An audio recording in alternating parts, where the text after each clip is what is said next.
Juan 17:15-21. Hindi ko hinihiling na alisin mo sila sa sanlibutan, kundi ingatan mo sila mula sa masama. Hindi sila taga-sanlibutan, na gaya ko na hindi taga-sanlibutan. Pabanalin mo sila sa katotohanan, ang salita mo ay katotohanan.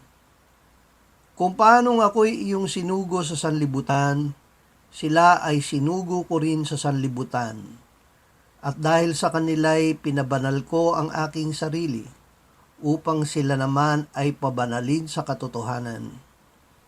Gayon may hindi lamang sila ang idinadalangin ko, kundi sila rin naman na mga sumasampalataya sa akin sa pamamagitan ng kanilang salita, upang silang lahat ay maging isa.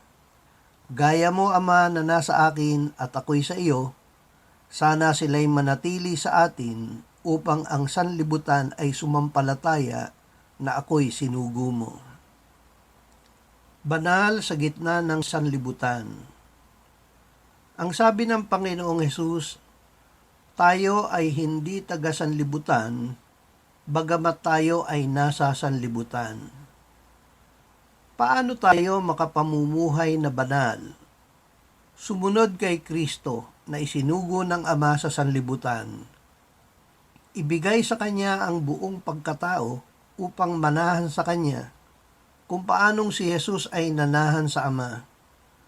Tayo ay pinababanal ng Diyos sa pamamagitan ng katotohanan. Ang Kanyang salita ay katotohanan. Tanggapin ang kabanalan na ibinibigay ng Diyos sa pamamagitan ng pananampalataya. Ang pananampalataya ay bunga ng pakikinig sa salita ng Diyos. Kahit lupa